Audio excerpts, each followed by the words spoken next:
بسم اللہ الرحمن الرحیم الحمد للہ رب العالمین والصلاة والسلام علی اشرف المرسلین نبینا و سیدنا محمد وعلی آلہ و اصحابہ اجمعین۔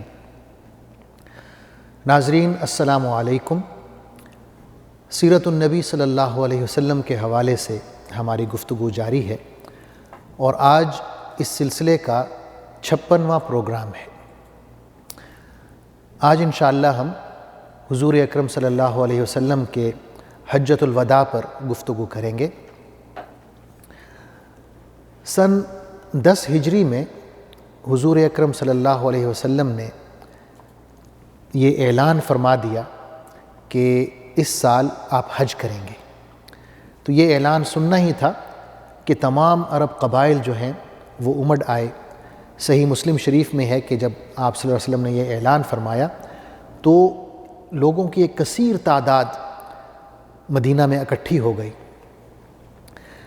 ناظرین، یہ ایسا موقع تھا کہ دین کی دعوت مکمل ہو چکی تھی اور ایک ایسا معاشرہ قائم ہو چکا تھا جس کی بنیاد توحید باری تعالیٰ پر اور رسالت محمدی صلی اللہ علیہ وسلم پر تھی،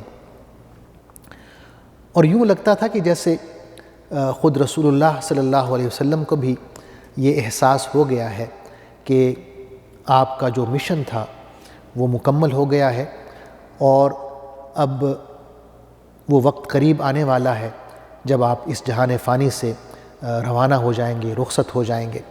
اس کے کچھ اشارات بھی ملتے ہیں۔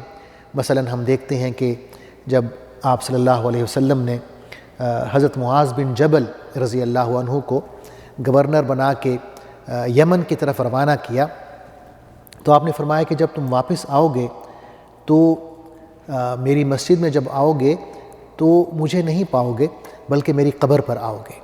تو یہ سن کر حضرت معاذ رضی اللہ عنہ رونے لگے۔ تو یہ جب حج پہ آپ نے جانے کا اعلان فرمایا اور تمام لوگ اکٹھے ہو گئے تو آپ صلی اللہ علیہ وسلم نے ہفتے کے دن جو کہ 26 ذی قعدہ تھی سن 10 ہجری، آپ نے حج کے لیے روانگی اختیار کی۔ مدینہ سے آپ نکلے ظہر کی نماز کے بعد، اور اہل مدینہ کا جو میقات ہے جسے ذوالحلیفہ کہتے ہیں، اس کا جو آج کل نام ہے وہ آبار علی ہے۔ یہ تقریباً مدینہ سے 15-20 کلومیٹر باہر مکہ کی طرف ہے۔ آپ صلی اللہ علیہ وسلم وہاں پہنچے اور وہاں آپ نے عصر کی نماز ادا کی اور اسے قصر پڑھا، یعنی 4 رکعت کے بجائے 2 رکعت پڑھی، کیونکہ آپ کے جو سفر کا آغاز ہے وہ ہو چکا تھا، اور پھر آپ نے رات وہیں پہ قیام کی۔ اگلے دن آپ صلی اللہ علیہ وسلم نے احرام باندھنے کے لیے غسل کیا، خوشبو لگائی، اور پھر احرام باندھ کے آپ لبیک پڑھتے ہوئے مکہ کی طرف روانہ ہوئے، اور مکہ کا جو سفر ہے یہ 8 دن میں طے ہوا، اور مکہ پہنچنے کے بعد 8 ذو الحجہ کے دن آپ صلی اللہ علیہ وسلم منی کی طرف روانہ ہوئے۔ منی پہنچ کے آپ نے ظہر کی نماز پڑھی، عصر کی نماز پڑھی، مغرب اور عشاء پڑھی، اور رات وہیں پہ قیام کیا۔ اگلے دن جو کہ 9 ذی الحجہ کا دن ہے، آپ صلی اللہ علیہ وسلم نے فجر پڑھی، اور پھر طلوع آفتاب کے بعد آپ صلی اللہ علیہ وسلم عرفات کی طرف روانہ ہوئے۔ اور جب آپ عرفات روانہ ہوتے ہیں تو آپ صلی اللہ علیہ وسلم کے ساتھ 1,24,000 صحابہ کرام ہیں۔ ایک اور روایت میں یہ تعداد جو ہے 1,44,000 بھی بتائی گئی ہے۔ عرفات میں زوال کے وقت آپ صلی اللہ علیہ وسلم نے ایک طویل خطبہ ارشاد فرمایا، جسے خطبہ حجۃ الوداع بھی کہا جاتا ہے۔ آپ نے فرمایا کہ لوگو میری بات غور سے سنو، عین ممکن ہے کہ اس سال کے بعد میری تم لوگوں سے ملاقات نہ ہو سکے۔ تمہاری جانیں، تمہارے مال آپس میں ایک دوسرے کے لیے ایسے ہی حرمت والے ہیں جیسے یہ دن ہے، یہ مہینہ ہے اور یہ شہر ہے۔ دن کون سا تھا؟ مقدس ترین دن تھا عرفات کا دن، اور مہینہ ذوالحج کا مہینہ، اور شہر مکہ، یعنی جس طرح یہ تینوں حرمت والے ہیں، اسی طرح آپ کی جانیں اور آپ کے مال ایک دوسرے کے لیے مقدس ہیں، حرمت والے ہیں۔ پھر آپ نے فرمایا کہ لوگوں میری باتیں غور سے سنو، جاہلیت کی تمام باتیں آج میں اپنے قدموں تلے رونتا ہوں، اور جاہلیت کے طریقوں پر خون کا بدلہ لینا ختم کرتا ہوں۔ اور اس سلسلے میں سب سے پہلے ہم اپنے گھر سے آغاز کرتے ہوئے خون معاف کرتے ہیں، اور یہ ربیہ بن حارث کے بیٹے کا خون ہے جو ابھی دودھ پیتا بچہ تھا قبیلہ بنو سعد میں، جسے قبیلہ حذیل نے قتل کر دیا تھا، اس کا خون ہم معاف کرتے ہیں۔ اسی طرح زمانہ جاہلیت سے جو سود چلا آ رہا ہے اسے بھی میں ختم کرتا ہوں، اور اس سلسلے میں بھی ہم اپنے گھر سے آغاز کرتے ہوئے اپنے چچا عباس بن عبد المطلب کا جو سود ہے وہ معاف کرتے ہیں، اور آج کے بعد کوئی سود نہیں ہوگا، سود کو ختم کیا جاتا ہے۔ پھر آپ نے فرمایا کہ اے لوگو اپنی بیویوں کے بارے میں اللہ سے ڈرو، یہ تمہارے پاس اللہ کی امانتیں ہیں، اللہ کا نام لے کر تم نے انہیں حاصل کیا ہے، اور اللہ کے کلمے کے ذریعے تمہارا ان سے ملاپ جائز ہوا ہے۔ تمہارا اپنی بیویوں پر یہ حق ہے کہ وہ کسی ایسے شخص کو تمہارے گھر میں داخل نہ ہونے دیں جسے تم ناپسند کرتے ہو، اور یہ کہ تمہاری غیر موجودگی میں وہ تمہاری عزت کی حفاظت کریں۔ اگر وہ ایسا نہیں کرتی تو تم انہیں مار سکتے ہو، لیکن اتنا زور سے نہیں مارو گے کہ ان کے جسم پر نشان پڑ جائیں۔ تمہاری بیویوں کا تم پر یہ حق ہے کہ تم انہیں اچھی طرح سے کھانا کھلاؤ اور اچھا لباس پہناؤ۔ پھر آپ نے فرمایا کہ اے لوگو میں تمہارے درمیان ایک ایسی چیز چھوڑے جا رہا ہوں کہ اگر تم اسے مضبوطی سے تھامے رکھو گے تو کبھی گمراہ نہیں ہوگے، یہ اللہ کی کتاب ہے۔ آپ نے فرمایا کہ اے لوگو میرے بعد کوئی نبی نہیں آئے گا، اور نہ تمہارے بعد کوئی امت آئے گی، لہٰذا تم اپنے رب کی عبادت کرو، 5 وقت نماز پڑھو، رمضان کے روزے رکھو، اور اپنے مال سے برضا و رغبت زکوٰۃ نکالو، اور اپنے رب کے گھر کا حج کرو، اور اپنے حکمرانوں کی اطاعت کرو۔ اگر تم ایسا کرو گے تو اپنے رب کی جنت میں داخل ہو جاؤ گے۔ پھر آپ صلی اللہ علیہ وسلم نے فرمایا کہ اے لوگو تم سے جب میرے بارے میں پوچھا جائے گا تو تم کیا کہو گے؟ تو تمام صحابہ نے کہا کہ اللہ کے رسول ہم گواہ ہیں کہ آپ نے اللہ کا پیغام دے دیا، آپ نے اس کی امانت ادا کر دی، اور آپ نے امت کے ساتھ خیر خواہی کا حق ادا کر دیا۔ حضور صلی اللہ علیہ وسلم نے فرمایا اللہم اشہد، کہ اے اللہ ان پر گواہ رہنا۔ آپ صلی اللہ علیہ وسلم آسمان کی طرف انگلی بلند کرتے، پھر وہ جو لوگوں کا ہجوم تھا ان کی طرف اشارہ کرتے ہوئے فرماتے کہ اے اللہ تو سن رہا ہے کہ یہ لوگ کیا کہہ رہے ہیں، یہ اس بات کی گواہی دے رہے ہیں کہ میں نے تیرا پیغام پہنچا دیا، امانت ادا کر دی، خیر خواہی کا حق ادا کر دیا، تو اس بات پر ان کی یہ جو گواہی ہے اس پر تو گواہ رہنا۔ رسول اللہ صلی اللہ علیہ وسلم جب اپنا خطبہ ارشاد فرما کر فارغ ہوئے تو قرآن مجید کی آیت نازل ہوئی الیوم اکملت لکم دینکم واتممت علیکم نعمتی ورضیت لکم الاسلام دینا، کہ آج کے دن میں نے تمہارا دین تمہارے لیے مکمل کر دیا، تم پر اپنی نعمت پوری کر دی، اور تمہارے لیے اسلام کو بطور دین پسند فرما لیا۔ حضور صلی اللہ علیہ وسلم نے اس آیت کے نزول کے بعد حضرت بلال کو حکم دیا کہ وہ اذان دیں، اور پھر اقامت کہی گئی۔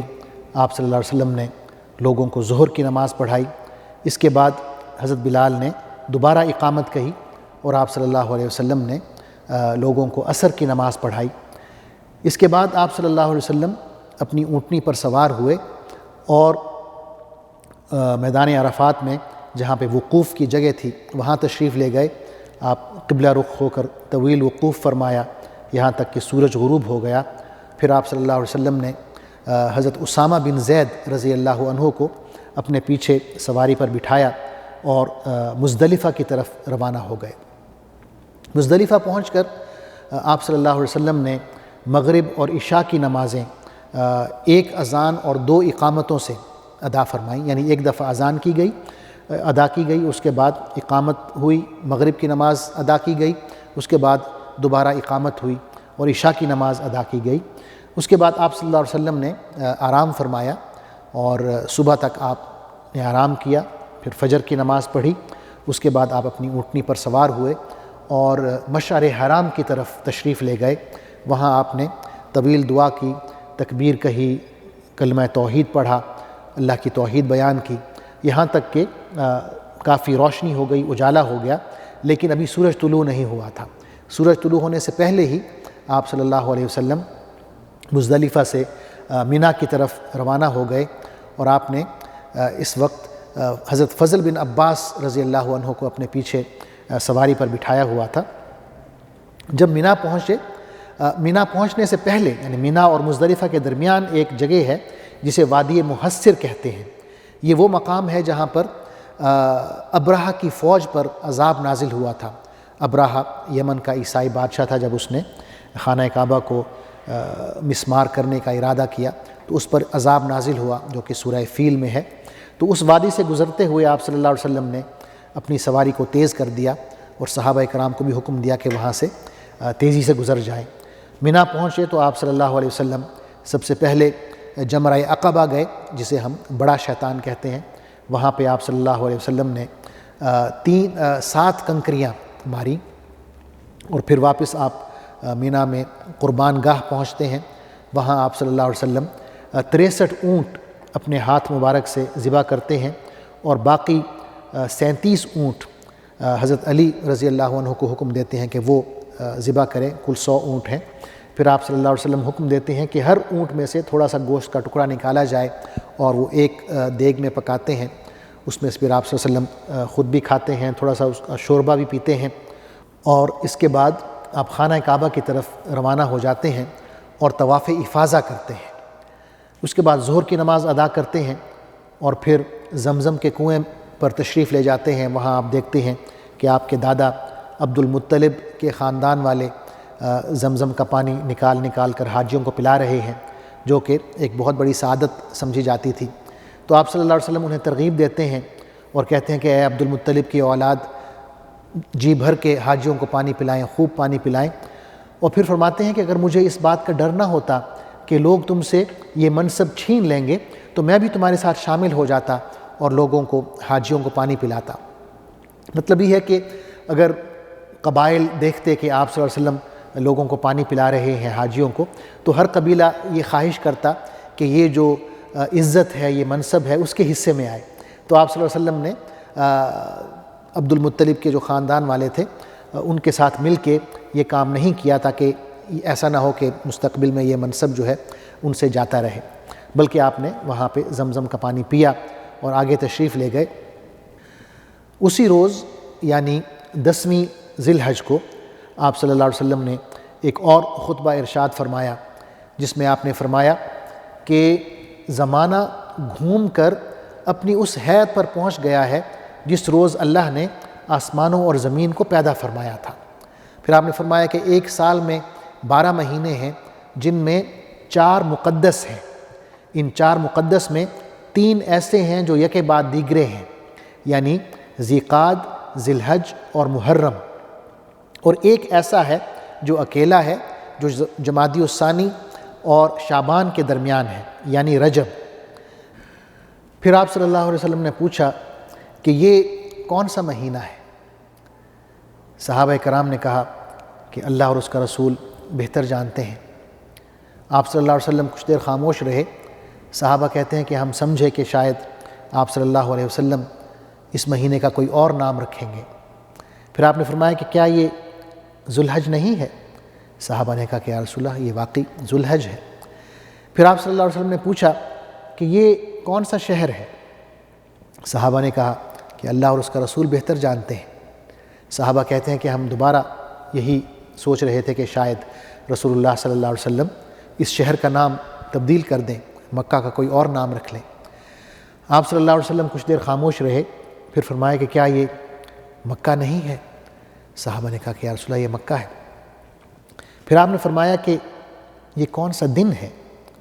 صحابہ نے پھر تأدباً کہا کہ احتراماً کہا کہ اللہ اور اس کا رسول بہتر جانتے ہیں۔ تو آپ صلی اللہ علیہ وسلم نے کچھ دیر خاموشی اختیار کی، پھر فرمایا کہ کیا یہ قربانی کا دن نہیں ہے، عید الاضحیٰ کا دن نہیں ہے؟ صحابہ نے کہا کہ بالکل، یہ عید الاضحیٰ کا دن ہے۔ تو آپ صلی اللہ علیہ وسلم نے یہ تمام تمہید بیان کرنے کے بعد فرمایا کہ پھر غور سے سن لو کہ تمہاری جانیں، تمہارے مال اور تمہاری عزتیں ایک دوسرے کے لیے بالکل ایسی ہی حرمت والی ہیں جیسے اس مقدس شہر میں، اس مقدس مہینے میں تمہارا یہ دن مقدس ہے، یعنی عید الاضحیٰ کا دن مقدس ہے۔ تو آپ صلی اللہ علیہ وسلم نے انسانی جان کی، انسانی مال کی اور انسان کی عزت و آبرو کی جو حرمت بیان کی ہے، اس کا موازنہ، اس کا تقابل آپ صلی اللہ علیہ وسلم نے ذوالحج کے مہینے سے، شہر مکہ سے اور عید الاضحیٰ کے دن سے کی ہے۔ تو اس سے ہمیں اندازہ ہونا چاہیے کہ ہماری عزتیں اللہ کے اور اللہ کے رسول کے نزدیک، ہماری مال اور ہماری جانیں کتنی حرمت والی ہیں، کتنی مقدس ہیں۔ اس کے بعد آپ صلی اللہ علیہ وسلم نے فرمایا کہ تم بہت جلد اپنے رب سے ملنے والے ہو، اور وہ تمہارے اعمال کے بارے میں تم سے پوچھے گا۔ کہیں ایسا نہ ہو کہ میرے بعد تم گمراہ ہو جاؤ اور ایک دوسرے کی گردنیں مارنے لگو۔ پھر آپ نے پوچھا کہ مجھے بتاؤ کہ کیا میں نے یہ پیغام، اللہ کا پیغام تم تک پہنچا دیا ہے؟ سب نے کہا کہ اللہ کے رسول، ہم گواہ ہیں کہ آپ نے پیغام پہنچا دیا، اللہ کی امانت ادا کر دی۔ تو آپ صلی اللہ علیہ وسلم فرمایا کہ پھر ہر وہ شخص جو یہاں پر موجود ہے اس پر لازم ہے کہ میری بات کو، میرے اس پیغام کو ہر اس شخص تک آگے پہنچائے جو یہاں پر موجود نہیں ہے۔ آپ نے ایک جملہ ارشاد فرمایا، فَرُبَّ مُبَلَّغٍ أَوْ عَامٍ سَامِعٍ، کہ عین ممکن ہے کہ جس شخص تک پیغام پہنچایا جائے وہ سوچ سمجھ میں، فہم و ادراک میں اس شخص سے کہیں بڑھ کر ہو جو پیغام پہنچا رہا ہے۔ یہ بھی ممکن ہے کہ بعد میں آنے والے لوگ جو ہیں وہ زیادہ فہم و ادراک رکھتے ہوں، میری باتوں کو، میرے پیغام کو زیادہ بہتر طریقے سے سمجھ سکتے ہوں اور اس کی تشریح کر سکتے ہوں۔ ترمذی شریف میں ہے کہ آپ صلی اللہ علیہ وسلم نے اس خطبے میں مزید یہ فرمایا کہ کوئی شخص کسی دوسرے کے جرم میں نہیں پکڑا جائے گا، باپ کو بیٹے کے جرم میں یا بیٹے کو باپ کے جرم میں سزا نہیں دی جائے گی۔ اس کے بعد آپ نے فرمایا کہ اے لوگو، یاد رکھو کہ شیطان اب اس بات سے تو مایوس ہو چکا ہے کہ تم اس شہر میں اس کی عبادت کرو گے، لیکن وہ اعمال جنہیں تم اپنے تئیں بہت حقیر سمجھتے ہو ان میں وہ تمہیں ڈال دے گا اور ان اعمال کے ذریعے وہ راضی ہوگا۔ اس کے بعد آپ صلی اللہ علیہ وسلم نے ایام تشریق میں، یعنی 11ویں، 12ویں اور 13ویں ذوالحج مینا میں ہی قیام کیا۔ اس دوران آپ لوگوں کو دین کے احکام اور حج کے احکام بتاتے رہے، اللہ کی تکبیر اور تحمید میں مصروف رہے، اللہ کے ذکر میں مصروف رہے، لوگوں کو احکام شریعت بتاتے رہے، اور انہی ایام میں قرآن مجید کی آخری صورت نازل ہوئی، سورہ نصر، اذا جاء نصر اللہ والفتح، یہ صورت نازل ہوئی۔ 13 ذوالحج کو حضور صلی اللہ علیہ وسلم مینا سے مکہ روانہ ہوتے ہیں اور وہاں طواف وداع کرتے ہیں۔